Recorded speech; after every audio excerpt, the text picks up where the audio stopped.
Hey guys, so a few of you have asked me about foam rolling and you asked me to give you a demo because you're not sure if you're doing it correctly. So here we go. I have two items or objects that I'm going to use. One is the spiky massage ball, which I absolutely love and often recommend to my clients, and then the larger foam roller as well. So I'm going to start with the small spiky ball. Now, this is for very specific points. You're looking at doing a bit of kind of trigger point therapy or myofascial release. So I never roll on this.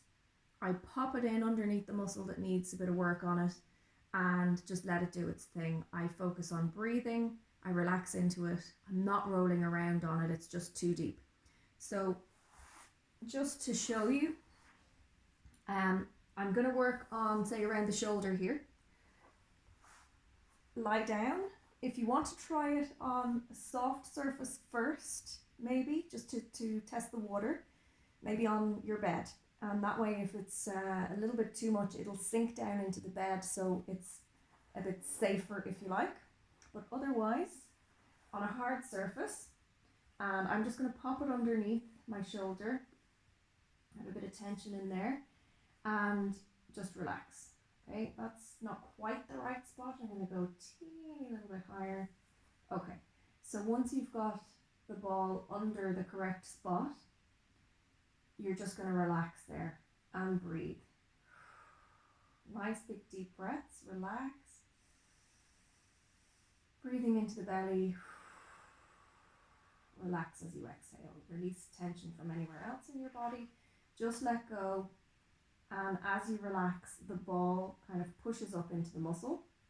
It's just applying pressure, and that consistent pressure over time, maybe a minute, 2 minutes, or longer if you want, it will release the tension in the muscle, or it will encourage the muscle to relax.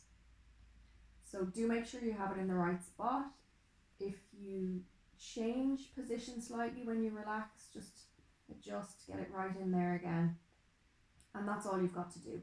Just be careful if you're going a little bit closer to the midline, to the center of the body, or closer to the spine. Okay, so that feels quite nice there. But I'm being pushed up this way a little bit too much. It feels very uncomfortable. I have to nearly hold my body like this.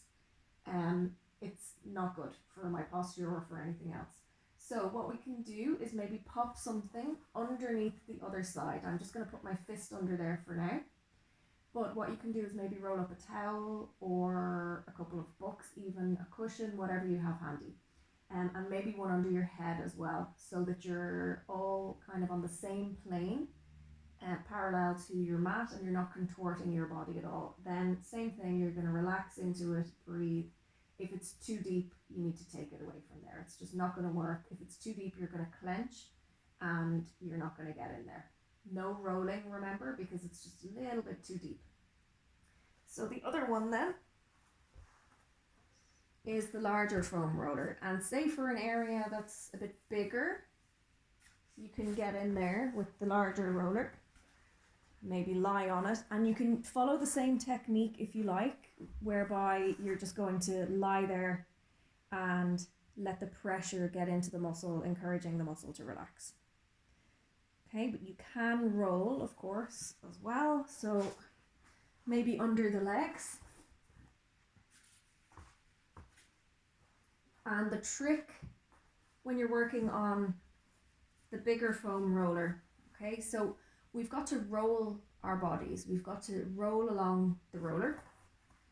And at the same time, we don't want to be tensing everything up. If we start to tense all of the muscles, how is the foam roller going to apply the pressure into the muscles? It's not going to really work. We're working against ourselves. So you've got to try and find the balance between rolling and relaxing. So my upper leg there, or the leg that's on top of the foam roller, I might even just let my foot rest on the floor as I roll, and I tend to just have small movements. So my opposite foot is helping me to move. I'm just using that bent knee, that foot, to push myself a little bit, and I'm using the hands behind me for a little bit of support as well. And that way I can let my leg on the roller relax as much as possible.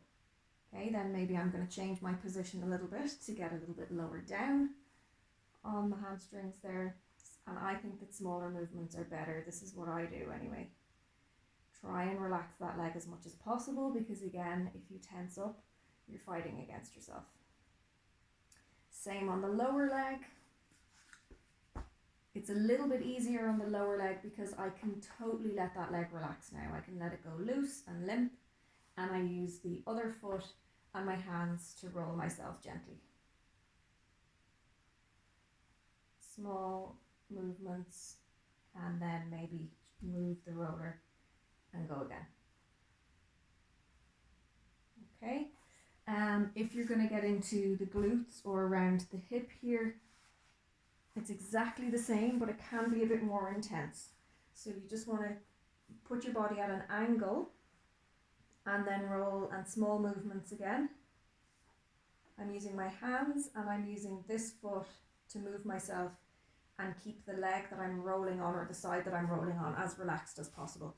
Then if you move to the side here, same thing, I'm pushing with the other foot. Small movements I think work best, and then maybe if you want to move again or change the position of the roller or what have you, and just small movements. Try to relax into it as much as you can. It can be quite intense. If you want to just lie there and let it do its thing, you can. But I think the smaller the rolling movements, the better, because you can relax a little bit more. And I forgot to mention that the spiky ball is also really good for the glutes. So if you want to pop it in underneath your glutes there, and just let it get right in there and do its thing.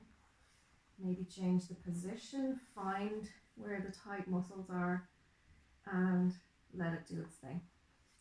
And also you could maybe put it here behind the knee, so a couple of inches down from the knee, and it can be doing its thing into the calf muscle there.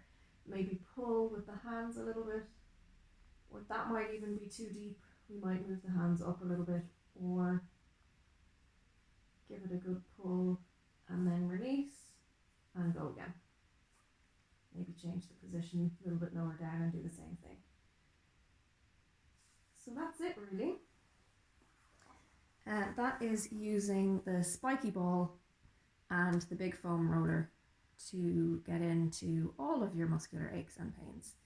So the deeper you get in there, the less rolling you want to do. That's what I would recommend anyway. And just lie on top of the roller or the ball to let it, what you want is pressure, just pushing against that muscle, push, push, push, push, push, and it should cause the muscle to kind of start to let go a little bit. So any other questions, please feel free to ask.